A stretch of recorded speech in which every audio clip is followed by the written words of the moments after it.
माँ दुर्गा के 9 रूपों में एक है माँ काली का अवतार। माँ काली की उत्पत्ति राक्षसों और दैत्य शक्तियों का नाश करने के लिए हुई।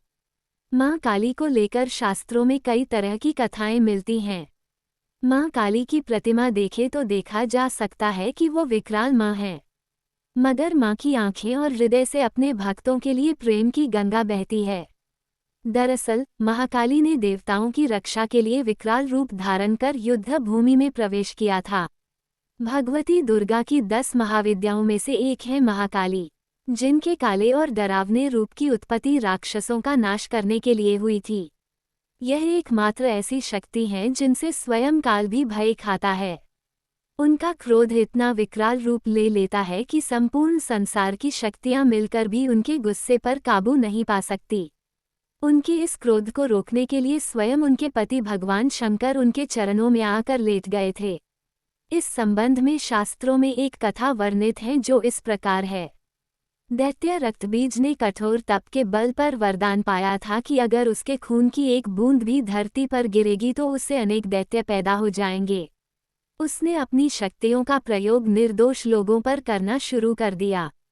धीरे धीरे उसने अपना आतंक तीनों लोकों पर मचा दिया। देवताओं ने उसे युद्ध के लिए ललकारा।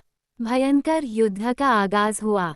देवता अपनी पूरी शक्ति लगाकर रक्तबीज का नाश करने को तत्पर थे, मगर जैसे ही उसके शरीर की एक भी बूंद खून धरती पर गिरती उस एक बूंद से अनेक रक्तबीज पैदा हो जाते।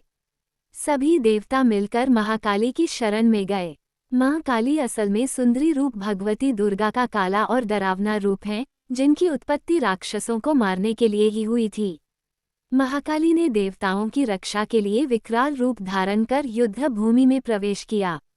माँ काली की प्रतिमा देखे तो देखा जा सकता है कि वो विकराल माँ है, जिसके हाथ में खप्पर है, लहू टपकता है तो गले में खोपड़ियों की माला है, मगर माँ की आंखें और हृदय से अपने भक्तों के लिए प्रेम की गंगा बहती है।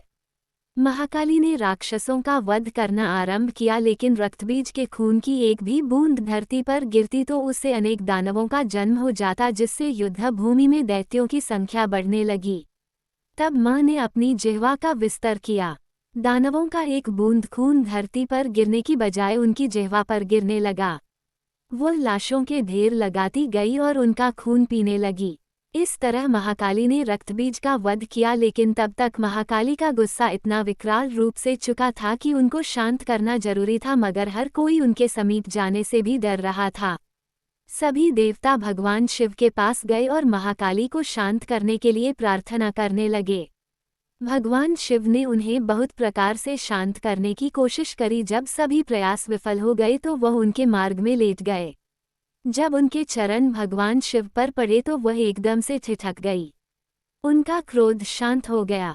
पूरा कहानी सुनने के लिए धन्यवाद। आशा करते हैं पूरा कहानी आपको समझ में आया होगा। अगर आप चैनल में नए हो तो ऐसे ही भगवान से जुड़े हुआ कहानी सुनने के लिए चैनल सब्सक्राइब करें और बेल आइकॉन को दबाना ना भूलना। Thank you.